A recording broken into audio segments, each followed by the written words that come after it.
Halo guys, kenalin nama aku Aida Salsabila Gibral dari program studi D3 Manajemen Administrasi Universitas 11 Maret Surakarta. Di sini aku bakal jelasin singkat ke kalian tentang isu-isu kepemimpinan pada masa teknologi. Sebelum aku jelasin ke kalian udah tahu belum sih kepemimpinan itu apa? Jadi buat kalian yang belum tahu, kepemimpinan adalah proses mengarahkan dan memotivasi individu atau kelompok untuk mencapai tujuan tertentu. Kepemimpinan sendiri itu melibatkan keterampilan dan sifat tertentu untuk menginspirasi, memimpin, dan mempengaruhi orang-orang dalam konteks organisasi atau kelompok.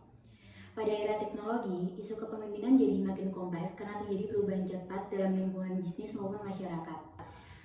Salah satu isu kepemimpinan pada era teknologi adalah kemampuan mengelola perubahan. Dalam kepemimpinan yang efektif, diperlukan kemampuan untuk mengantisipasi dan merespon perubahan dengan cepat.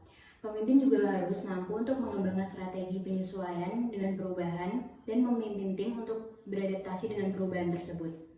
Selain itu, terdapat juga isu lain seperti pengelolaan data dan analisis. Pemimpin perlu paham tentang pentingnya data dan mampu menggunakan analisis data untuk pengambilan keputusan. Gaya kepemimpinan sendiri ada macam-macam. Contohnya paling umum adalah gaya kepemimpinan otoriter, gaya kepemimpinan demokratis, dan gaya kepemimpinan bebas. Nah, sekarang aku bakal ngasih tahu kalian salah satu contoh tokoh kepemimpinan yang menerapkan gaya kepemimpinan demokratis pada masa kepemimpinannya. Tokoh tersebut adalah Paul S. Otellini, CEO Intel. Tapi sebelum itu aku bakal jelasin singkat ke kalian apa itu gaya kepemimpinan demokratis. Gaya kepemimpinan demokratis adalah gaya kepemimpinan yang dimana anggota organisasi bisa ikut serta dalam pengambilan keputusan dan memberikan pendapatnya untuk tujuan perusahaan. Gaya kepemimpinan ini bisa diterapkan di berbagai organisasi, contohnya swasta, BUMN, maupun pemerintahan.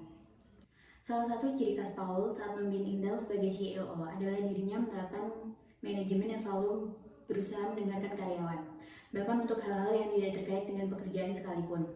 Pada masa itu, Paul menganggap bahwa karyawan adalah aset yang paling penting dalam memajukan perusahaan dan meningkatkan daya saing bisnis yang dijalankan oleh Intel.